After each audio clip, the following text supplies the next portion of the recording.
So Paul and I worked together for years, right? I believe it was Yeah, from Wrath of the Lich King until Mists of Pandaria, right? correct. And that's Correct. World of Warcraft, right? On World of Warcraft, Yep. that's right. And for context, Paul, you are a technical artist and have worked on not just World of Warcraft, but everything from NHL games to what was it, Golden Axe to Iron Man to a whole bunch of other stuff. So the reason I wanted to bring you on the show was because as a technical artist, you and designers had to work together pretty frequently, right? And this is a podcast to help game designers understand more about the industry and how it works. And so, would you mind just kind of going into a little bit of like what it is that you did and how you would interact with designers, and then we'll just kind of roll from there.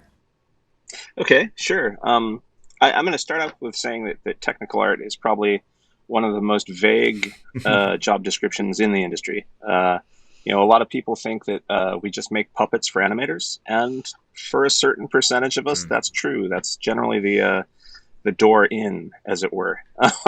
Lots of frustrated animators in tech art Yeah. land, wanting better rigs and better this and better that. And so they start doing it themselves. And next thing they know, they find themselves in tech art land. Yeah. But as far as interaction with design goes, that's actually a very excellent place to start, because really it's all about the game, right? Like, it's not just about making things look good or making it very easy to make content for the game, which are often like the justifications for tech art to exist. But it's about shipping the game and shipping it at the highest possible quality bar. And so one of the big missions, kind of universal to all tech artists, is getting that iteration time down so that you can actually try out your ideas as quickly as possible. Now, can you explain for the audience that might not know what the term iteration time, what that is?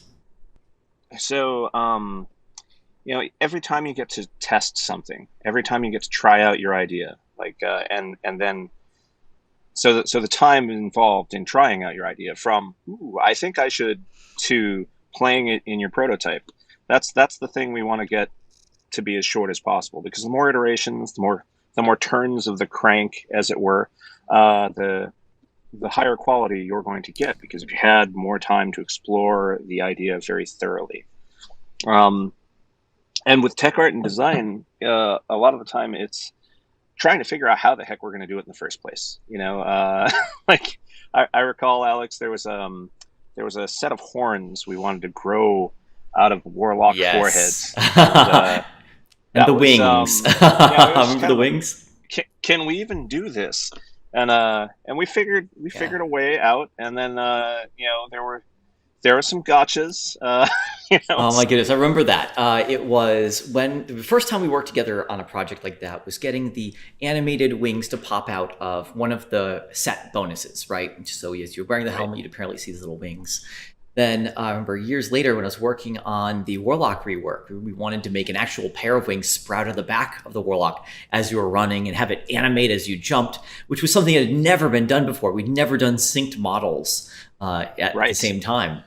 And correct me if I'm wrong, but I believe the solution we came up with was we took Illidan, we cut off his whole body, like just left his wings, and said, well, this character is built off a night elf, so it has all the player animations, and we just synchronized the player animations, no matter what race you were, with the night elf animations.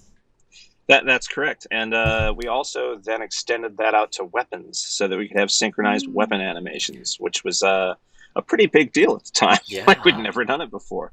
Modern problems like require that. modern solutions. Exactly. Or sometimes just throwing things at the wall and seeing what sticks, honestly.